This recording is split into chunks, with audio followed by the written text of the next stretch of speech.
Peggy Cooper Cafritz, an arts patron, civil rights activist, educator, and salonist in Washington, died there on February 18. She was 70. Her daughter, Araceli Reyes, said the cause was complications of pneumonia. Ms. Cooper Cafritz was a voracious collector and champion of African and African American artists, including Jacob Lawrence, Kara Walker, Ella Natsui, Carrie James Marshall and Kehinde Wiley, whose unconventional portrait of President Barack Obama, as a seated figure amid greenery, was unveiled this month. She amassed one of the country's largest private collections of African American art. Just as voraciously, Ms. Cooper Cafritz collected people, encircling herself with politicians, artists, celebrities, potential donors for her many causes and, most particularly, children. She fostered and mentored countless young people, including one former gang member who needed $8,000 to pay her college tuition. Ms. Cooper Cafritz had read about her in the Washington Post. Peggy Cooper Cafritz was exemplary in her incredible support of art and the artists who make it, said Thelma Golden, director and chief curator of the Studio Museum in Harlem, and in her commitment to truly exploring and living with adventurous contemporary work.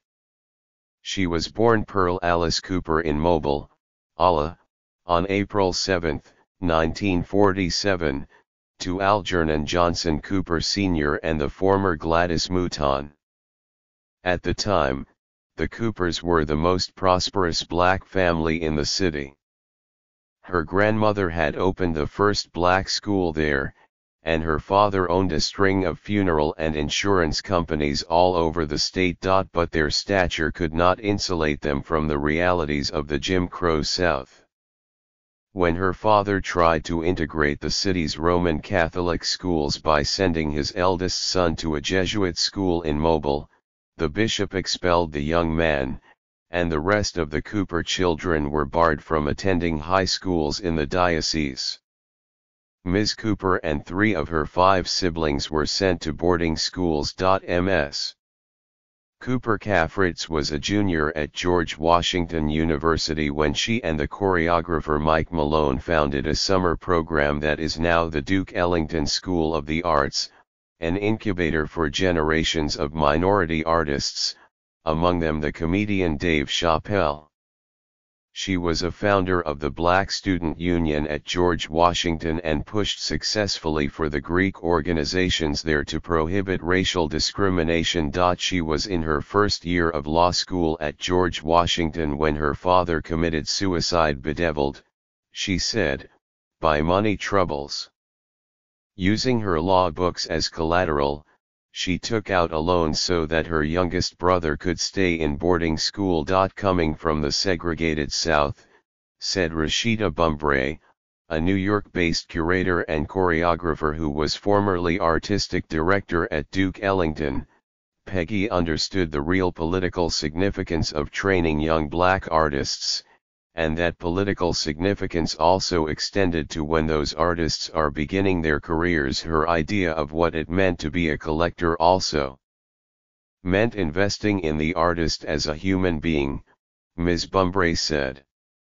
She had a relationship with each individual. She didn't take it lightly. She practiced a radical kind of love, and we see that love truly manifest in the success of the artists she collected and nurtured so deeply. Simone Lee, a multimedia artist whose work exploring African American tropes and female identity was also championed by Ms. Cooper Cafritz, said of her, "She had a lot of faith that we could do well. She made you feel like the most important artist in the world. She saw that's what was needed." In 2009, more than 300 pieces of art that she had spent years collecting were destroyed in a fire that ravaged the gabled and columned 8-bedroom estate Ms. Cooper Cafritz had built in 1986 with her husband at the time, Conrad Cafritz, a wealthy developer, in the Kent neighborhood of Northwest Washington. Firefighters said there had not been adequate water pressure in the neighborhood's hydrants. In 2014, Ms. Cooper Cafritz settled a lawsuit with Washington's Water Authority for an undisclosed amount. After months of investigation, fire officials classified the cause of the fire as undetermined. The house had long been a vibrant social hub for Washington's elites.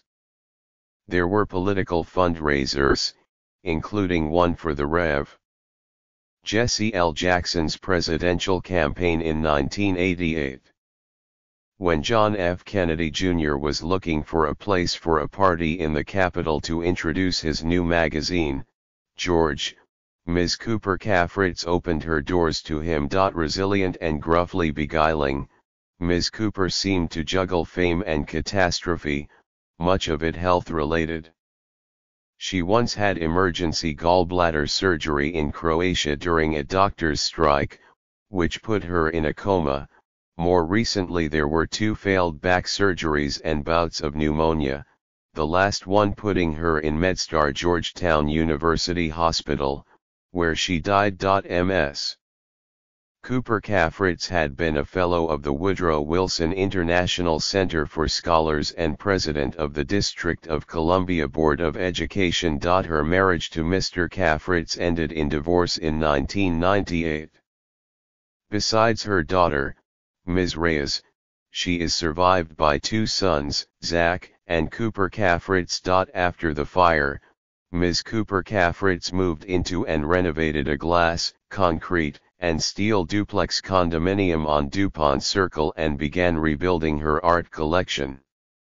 "Collecting has now reached diseased levels in my being," she said at the time. Rizzoli has just published her first book, Fired Up.